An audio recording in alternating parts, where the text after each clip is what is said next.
ನಮ್ ಪಪ್ಪ KSRTC bus driver ಅಲ್ಲಿ work ಮಾಡ್ತಾ ಇದ್ದಾರೆ. ಸೊ ಅವರು ರಾಯಬಾಗ್ ಅಂತ ನಮ್ಮೂರ್ ಕಡೆ. ಬಟ್ ಇಲ್ಲೆಲ್ಲ ನನ್ಗಿಲ್ ಕೆಲಸ ಸಿಕ್ಕಿದೆ ಏರ್ಟೆಲ್ ಅಲ್ಲಿ. ಸೊ ನಾವಿಲ್ಲಿ ಬಂದಿದೀವಿ. ಬಟ್ ಇವತ್ತು ನಮ್ಗೆ ಇಲ್ಲಿ ಬಸ್ ಇಲ್ಲ. ಯಾಕಂದ್ರೆ ಈ ಗೌರ್ಮೆಂಟ್ ಸರ್ಕಾರ ಏನ್ ಮಾಡ್ತಾ ಇದೆ ಅಂತ ಅಂದ್ರೆ ರಿವೈಸ್ಡ್ ಇದು ಕೊಟ್ಟಿದ್ರು, ಅರಿಯರ್ಸ್ ಕೊಟ್ಟಿಲ್ಲ. ಅವ್ರು ಹೇಳಿದ್ದಾರೆ, ಯಡಿಯೂರಪ್ಪನವ್ರು ಹೇಳಿದ್ದಾರೆ ಅವಾಗ 2023 ಅಲ್ಲೇ. ಬಟ್ ಅದು ಎಫೆಕ್ಟಿವ್ ಆಗಿ ಇಲ್ಲಿ ಸೆಲೆಕ್ಟ್ ಆಗಿಲ್ಲ. ಅವ್ರಿಗೆಲ್ಲ ಅನ್ಕ್ಲಿಯರ್ ಆಗಿದೆ.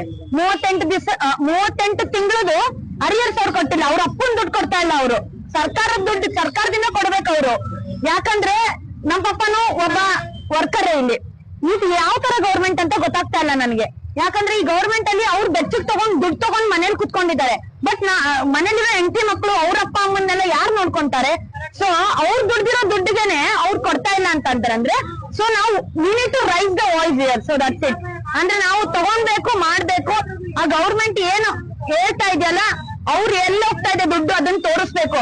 ಅವ್ರು ದುಡ್ದಿರೋ ದುಡ್ಡು ಕೊಡ್ಲಿ ಸರ್ ವರ್ಕರ್ಸ್ಗೆ. ಅವ್ರಿಗೂ ಅಪ್ಪ ಅಮ್ಮ ಇದ್ದಾರೆ, ಅವ್ರಿಗೂ ಹೆಂಡತಿ ಮಕ್ಳು ಇದ್ದಾರೆ. ನಾನು ಒಬ್ಳು ಮಗಳೇ.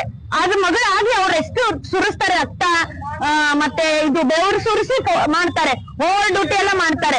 ಇವಾಗ ಎಲ್ಲರೂ ಸ್ಟ್ರೈಕ್ ಮಾಡ್ತಾ ಇದ್ದಾರೆ ಅಂತಂದ್ರೆ ಬೆದರ್ಸೋದು, ನಿಮ್ಮನ್ನ ಸಸ್ಪೆಂಡ್ ಮಾಡ್ಬಿಡ್ತೀನಿ, ನಿಮಗೆ ಪ್ರಮೋಷನ್ ಕೊಟ್ಬಿಡ್ತೀನಿ, ಆ ಕಡೆ ಟ್ರಾನ್ಸ್ಫರ್ ಮಾಡ್ಬಿಡ್ತೀನಿ, ಈ ಕಡೆ ಟ್ರಾನ್ಸ್ಫರ್ ಮಾಡ್ಬಿಡ್ತೀನಿ ಅಂತ. ಇದು ಇಟ್ಸ್ ನಾಟ್ ಫೇರ್. ಗೌರ್ಮೆಂಟ್ ಸ್ವಲ್ಪ ಎಚ್ಚೆತ್ಕೋಬೇಕು. KSRTC ಯಾರ್ಯಾರು ಇದಾರಲ್ಲ ಅವರೆಲ್ಲ ಮೇನ್ ವರ್ಕರ್ಸ್ಗೆ, ಅವರು ಎಂಪ್ಲಾಯಿಗೆ ಕರೆಕ್ಟ್ ಸ್ಯಾಲ್ರಿ ಕೊಡ್ಬೇಕು. ಇಲ್ಲ ಅಂದ್ರೆ ನಮ್ ಜನತೆಗೆ ಎಷ್ಟು ಜನಕ್ಕೆ ಕಷ್ಟ ಆಗ್ತಾ ಇದೆ. ಎಲ್ಲಾರು 1 ಕೋಟಿ ಜನ ಎಲ್ಲಾರು ಬರ್ತಾ ಇದೆ. 1 ಕೋಟಿ ಜನ ಡೈಲಿ ಓಡಾಡ್ತಾ ಇದ್ದಾರೆ ಸರ್. ಇವತ್ತು ಬೆಳಗ್ಗೆಯಿಂದ ಎಲ್ಲರೂ ಶಿಫ್ಟ್ ಆಗಿದ್ದಾರೆ. ಆಟೋಗೆ, ಪ್ರೈವೇಟ್ ವೆಹಿಕಲ್ಸ್ಗೆ, ಕ್ಯಾಬ್ಗೆ ಬುಕ್ ಮಾಡಿದ್ದಾರೆ. ಇದು ಪ್ರೈಸ್ ಎಲ್ಲ ಸ್ಪೈಕ್ ಆಗ್ತಾ ಇದೆ.